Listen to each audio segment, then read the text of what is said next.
ये कान खोल कर से सुनो दिल्ली, दिल्ली में 5 गज जगह चाहिएगी भारत के किसान को अपना राष्ट्रीय ध्वज हम दिल्ली की जमीन पर चढ़ाएंगे।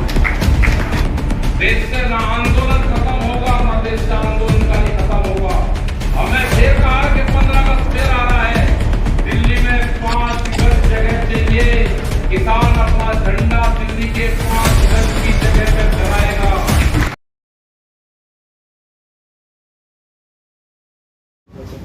जो शहर के पढ़े लिखे चमचमाती कोठियों में रहने वाले लोग हैं, उनके लिए गांव के लोग सब दलित है। दलित कोई जातियां नहीं है। आप अगर देखोगे नोएडा की कॉलोनियों में रहने वाले लोग, अगर नोएडा के जिसकी जमीन में वे कॉलोनियां बसी है वहां पे दीवारें कर दी गई, और जो गांव है गांव उनके लिए अछूते हैं, गांव के दरवाजे बंद कर सकते हैं। जिस गांव की जमीन में वे कॉलोनियां खड़ी हुई, बड़ी बड़ी बिल्डिंगें खड़ी हुई, उसके 4 दीवारी कर दी, और ये कहते हैं कि गांव के लोग हैं, इनको हमारे कॉलोनी से आने के लिए रास्ता नहीं है। तो कौन दलित हुआ? दलित हुए गांव। कोई जाति दलित नहीं होती। मिट्टी में काम करने वाले लोग वो दलित कहलाते हैं, उनसे नफरत करते हैं। ये जो पढ़ लिख के ऊंची ऊंची जो चमचमाती कोठियों में रहते हैं, जिनको टोलियन पत्थर लगता है 70,000 रुपये स्क्वायर फीट का, वे कहते हैं कि जो लोग बैठे हुए ना बॉर्डर पे, जो किसान हैं, जो मजदूर बैठा हुआ है, जो भूमिहीन किसान है, इनके लिए गलत शब्दों का इस्तेमाल करते हैं, क्योंकि हम झुपड़पट्टियों में रहते हैं। वहां पर हमारा घर नहीं है, बेटा साल से वहां पे रह रहे हैं, उनको लफेंगे, उनको गलत गलत तरह का इस्तेमाल उनके नाम का करता है। अभी तक 13 तरह के एलिगेशन किसान संगठनों पर लगे। किसान कोई एक जाति नहीं है। हम लोग जो गांव में रहता है वो किसान है, कुछ भूमिहीन किसान है, कुछ किसान है, कुछ मजदूर है। जो गांव में लोग रहते हैं वो सब किसान के नाम से जाने लगते हैं, वो किसान मजदूर के नाम से जाने लगते हैं। और जो बाल्मीकि समाज है, एक यही ऐसा समाज है कि जो किसान को बेचता है। पुरानी परंपरा अगर आपको पता होगी तो गांव में जब किसी का हुक्का पानी डालते थे कि इसके संबंध कोई नहीं रखता, तो बाल्मीकि समाज सबसे पहले खड़ा होकर कहता था कि मैं इसके घर पे काम नहीं करूंगा, इसके घर पे काम नहीं करूंगा। वो बाल्मीकि समाज के लोग, बाल्मीकि समाज के लोग ही किसान को जब वहां बेचा जाता है, एक स्टाम्प होता है कि उसकी जमीन बिकती है, एक होता है कि घर बार पशु जमीन जायदाद, एक बाल्मीकि दूसरे को बेच सकता है, वो किसान ही बिकता है। ये नहीं पता आपको? पता है?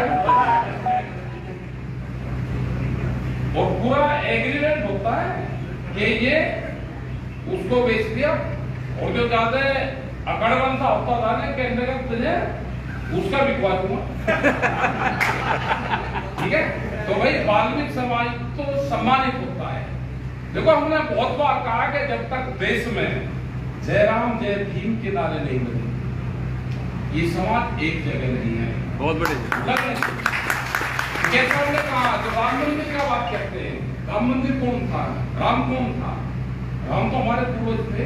हम भी रघुवंशी हैं, राम भी रघुवंशी थे, हम उनके पूर्वज। ये कहां से बीच में आ गए भाई? मतलब ही नहीं था ये, तो बगैर मतलब के। और आज अगर सच्चाई सुनना चाहते हो तो वह जरूर मैं यहाँ पे कहूंगा, क्योंकि समाज के लोग यहाँ पे हैं, यहाँ पे जज साहब यहाँ पे, बुद्धिजीवी लोग यहाँ पे। आपको इसलिए पार्टी में रखे जाते हैं कि आप लड़ाई भिड़ाई में आपके लड़के आगे रहे।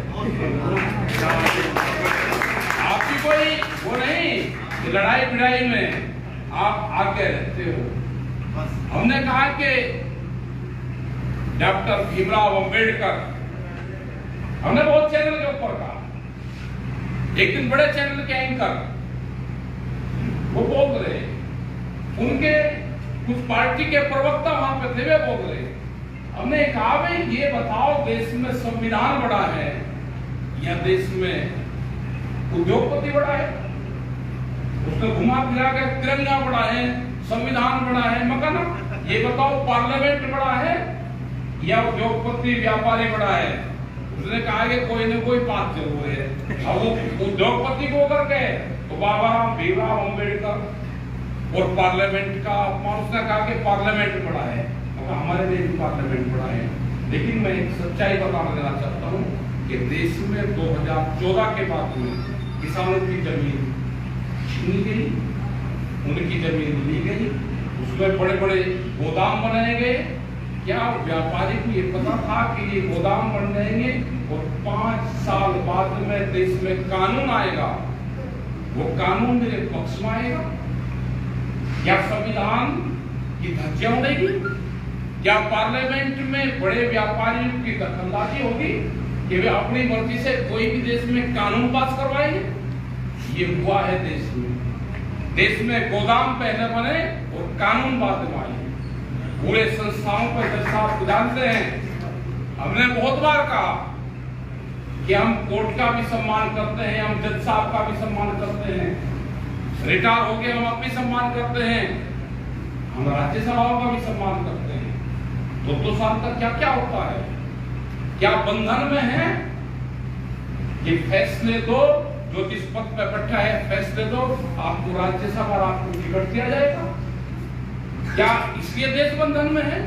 हमने बार बार कहा कि अगर किसी पार्टी की सरकार होती, अगर यहाँ किसी भी पार्टी की सरकार होती, वो सरकारें जरूर बातचीत करती, वो सरकारें हमारे ऐसी समाज से भी बात करती, वो सरकारें दूध की पॉलिसी आ रही उस पर भी बात करती, वो सरकारें जो किसान 8 महीने से लोकतांत्रिक तरीके से वहां पर बैठा हुआ है, वो सरकारें उससे भी बात करती। अगर सरकार यहाँ पे बीजेपी की भी होती तो भी बात करती। सरकार है मोदी सरकार, और ये ध्यान से सुन लेना कि मोदी सरकार को बड़ी कंपनियां चलाती है। मोदी सरकार की कोई औकात नहीं है कि वो अपने आप को मोदी सरकार को देश में कंपनी राज है और देश से इस कंपनी राज को जाना पड़ेगा। देश में किसी भी पार्टी की सरकार बने, वो किसानों से बात करेगी, वो हर इशू पर बातचीत करेगी। लेकिन अगर कंपनी होगी तो उसके सीईओ होंगे, उसके एचआर डिपार्टमेंट के लोग होंगे। क्या यहाँ पे अभी मंत्रालय पता चला? कोई पता है कि कौन लोग हैं? बोलते भी हैं, नहीं बोलते? किसी को बोलने का अधिकार है?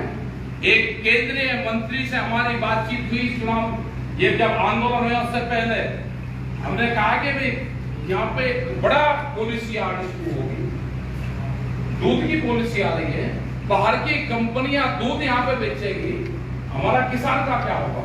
और दूध एक इस तरह का व्यापार है कि जो किसान नहीं करता उसको मजदूर करता है।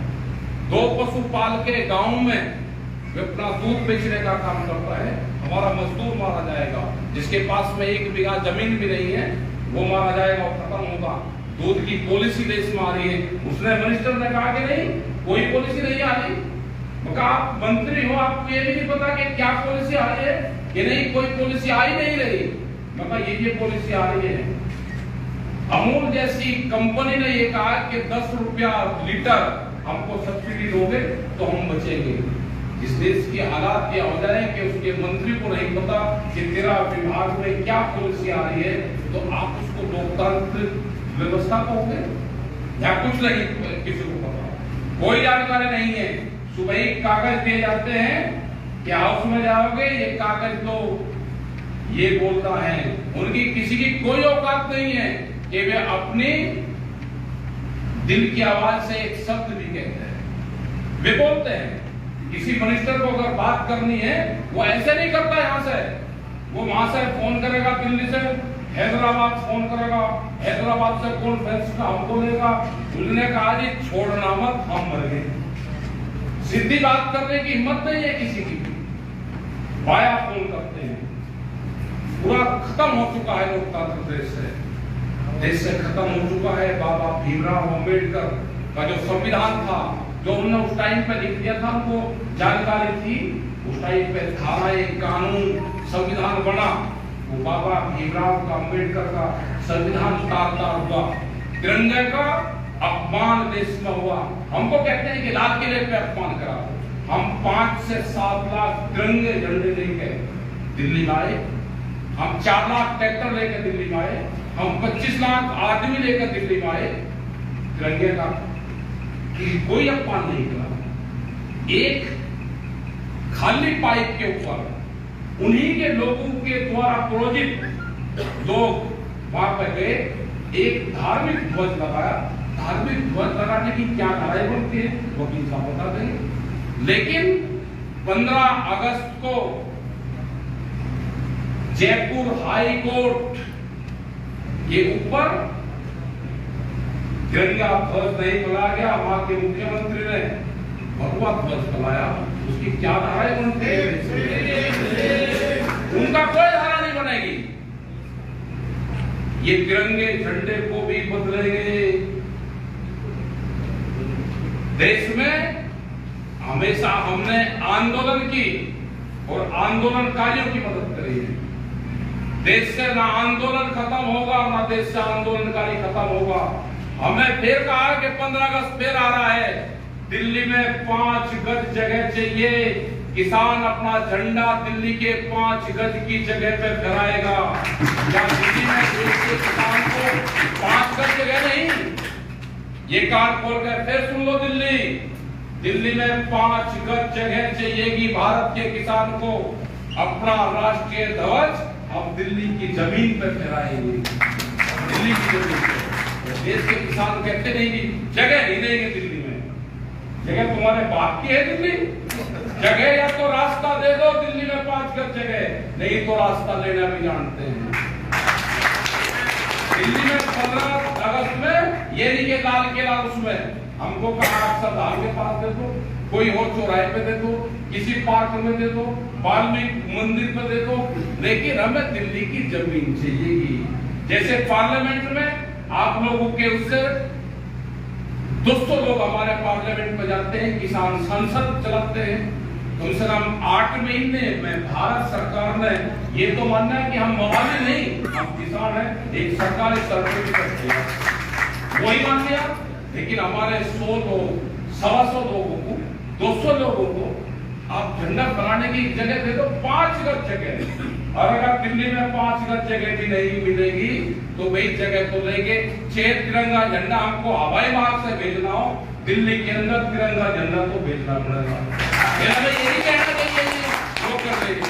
15 अगस्त आ गई, दिल्ली पुलिस को, दिल्ली सरकार को हम लिख कर देंगे कि हमको 5 गज जगह, 5 जगह कितनी होती है, इतना दे दो, हमारे आदमी बगल खड़ा हो जाएंगे। झंडा हमारा किसान का सम्मान, देश का सम्मान, संविधान का सम्मान, तिरंगे का सम्मान, हमें दिल्ली में फैला देंगे। रोड़ा रुका मत करो, शांति से दे दो। अगर 5 गज जगह भी नहीं दोगे तो लेना तो फिर जानते हैं, फिर ये मत कहना कि ले लिया। हमारे पास में सब सिस्टम है, झंडा तो लगा। तो भाई जज साहब की बात सुनी, वकील साहब की बात सुनी, और भाई हमारे डॉक्टर रितु जी है, इनकी पूरी टीम है, जो बच्चे हैं ये पढ़ाते थे। मैं तो वो क्लास लेता था, आपने जो कहा नहीं, हम लोग ठीक में करना के बच्चे पढ़े वहां पे। लेकिन कोरोना काल में बच्चे कॉलोनियों से आते थे, इसलिए आपकी कमेटी ने ये निर्णय लिया कि जो कॉलोनियों से बच्चे आते हैं कोरोना काल में, वो NIU इंटेलिजेंस की रिपोर्ट थी कि बच्चे बाहर से ना आ पाए, इसलिए साथ बंद कर दिया होगा। और आप बढ़िया क्लास चलाओ, हम भी लोग टीचर है, हम भी पढ़ाएंगे। तो सब लोगों का धन्यवाद। इसी के साथ में आप सब लोग जो यहाँ पे आए, आप सब लोगों का धन्यवाद। और दलित कोई नहीं है, दलित बड़े लोगों के लिए गांव दलित है। तो जय भीम, जय राम, जय भीम के नारे के साथ में आप सबका धन्यवाद। और महर्षि वाल्मीकि एक नारा दे दो ना, जिसके घर में महर्षि वाल्मीकि की तस्वीर सामने नहीं होगी, हम जाएंगे ही नहीं। महर्षि वाल्मीकि अगर रामायण लिख सकता है तो घर में उनकी तस्वीर सामने होनी चाहिए। पूजनीय कौन है? पूजनीय कौन है? गांव में कहीं पे भी है, अगर वाल्मीकि समाज का आदमी सुबह ही अगर उसके दर्शन हो जाए तो ये कहते हैं कि आज का दिन मेरा शुभ हो गया। तो पूजने कौन यहाँ? वाल्मीकि। उनके गुरु कौन हुए सबके? जिन्होंने रामायण लिखी, महर्षि वाल्मीकि। उनकी तस्वीर घर में सामने क्यों नहीं लगनी चाहिए? तो हर रोज दर्शन होंगे, हर रोज हमारा दिन शुभ होगा। तो इसी के साथ में आप सब लोगों का धन्यवाद। जय हिंद, जय भारत, जय भीम।